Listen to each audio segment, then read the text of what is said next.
My dad didn't speak to me for a year after I walked out of my law firm. At Thanksgiving, he asked my brother to cut the turkey, like I didn't exist. What no one knew was that the free clinic I'd quietly built downtown was about to save someone they loved. And the surgeon? She got her start through me. Subscribe for more real stories that hit deep and stay with you. Hey, I'm Ryan Keller, 34, from Minneapolis. I used to be a corporate lawyer, top of my class at Northwestern, fast-tracked for partner. But the money didn't fix the insomnia or the panic attacks. I quit without telling my parents. Now, I run a non-profit legal and healthcare advocacy startup called BridgeAid. We help low-income patients navigate hospital systems and access affordable care. My family thinks I'm unemployed. I let them think that, until recently. The morning I quit was silent. Not dramatic, no yelling, no storming out, just a letter on my boss's desk and my keycard on top. I walked to the train like I was in a daze, past the courthouse where I used to feel like a gladiator. Now I just felt empty. I didn't even tell my parents. How do you explain to two proud, old-school Midwest Catholics that their son is done with the dream? That weekend, my mom called. I didn't pick up. She left a voicemail about Aunt Marie's retirement party and how the family will ask about your new promotion. I deleted it. For weeks, I lay low, freelancing legal briefs for rent money, eating canned soup, and scribbling ideas on legal access, healthcare navigation, dignity. I saw a Reddit thread where a guy's mom couldn't afford her insulin. That was it. I stayed up all night mocking up BridgeAid on a free Wix site. No logo, just a mission. By Christmas, BridgeAid had helped 6 families get critical care. A single mom got surgery for her daughter. An elderly man received a life-saving prescription override. All through my site, I wanted to tell someone, anyone, but when I went home for the holidays, it was like I didn't exist. Dinner was brutal. My dad raised his glass. To Josh, for closing his first hedge fund deal. That's how a Keller makes a mark.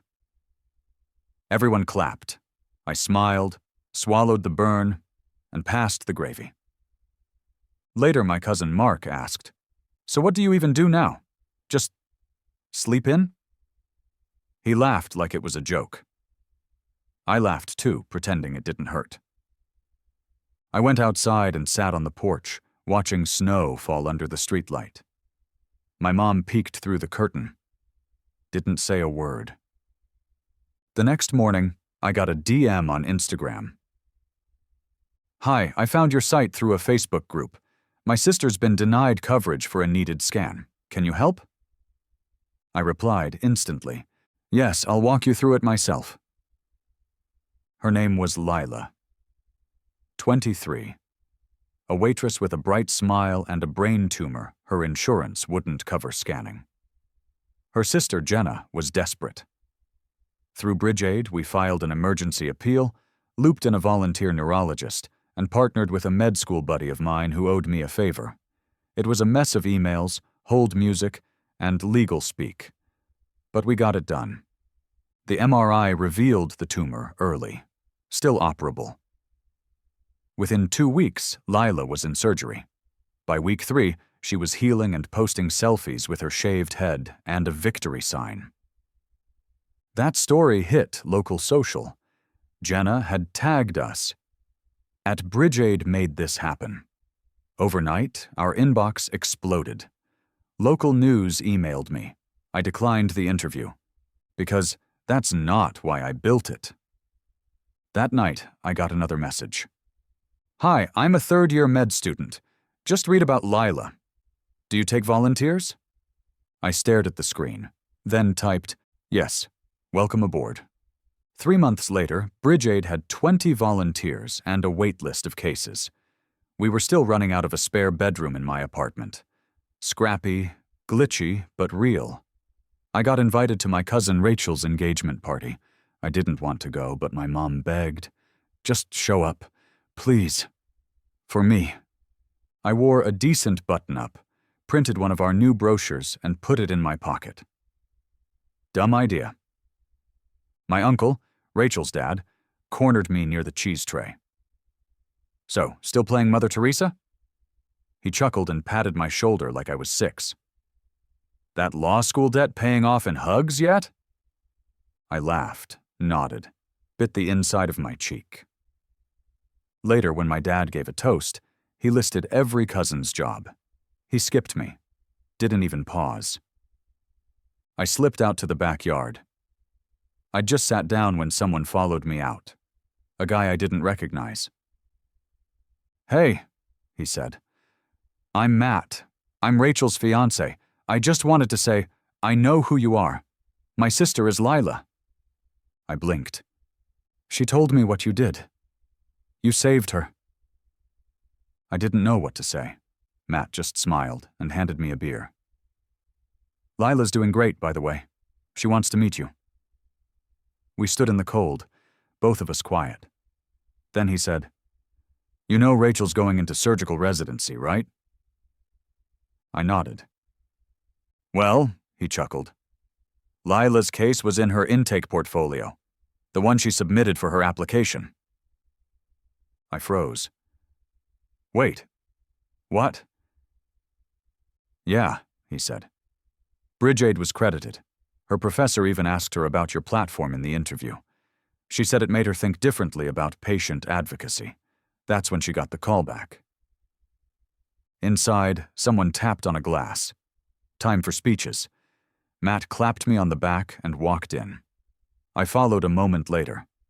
Rachel was halfway through thanking her mentors when she paused, smiled, and said, "And thank you to the folks making real change in this city, even when it's not flashy or funded, like Bridgeaid." Heads turned. My mom's eyebrows lifted. My uncle frowned. My dad just stared at me.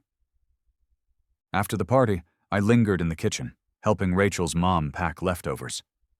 Most people had left. My dad walked in, grabbed a beer from the fridge, and stood at the counter across from me. For a long time, he said nothing. Then, finally, "Bridgeaid, that your thing?" I nodded. "Yeah, been running it for a while." He scratched his chin. "The one that helped that waitress? Lila?" "Among others." He nodded slowly, like it hurt to do it. "Matt's a good guy, not one for fluff." I didn't respond. I wasn't going to rescue him from the awkwardness. Then he said something I never expected. "I thought you quit law because you couldn't hack it. But what you're doing, I think it's harder." That stopped me. "I just didn't know how to be proud of something I didn't understand," he said. We stood there in the humming silence of the fridge. He didn't hug me. He didn't cry. He just added, "If your mother knew, she'd lose it." I smiled. "She doesn't need to, not yet." A few weeks later, Bridgeaid was invited to a city health panel to discuss equitable access. It was small, just a library auditorium and some folding chairs, but Lila was speaking. And Rachel. And a handful of local organizers I'd worked with for months behind the scenes. I didn't plan to tell my family, but Rachel posted a flyer on Facebook. My mom saw it. That evening, I stepped onto the modest stage as Lila introduced me. The guy who saved my life, without charging a dime. She was bold, beautiful, whole.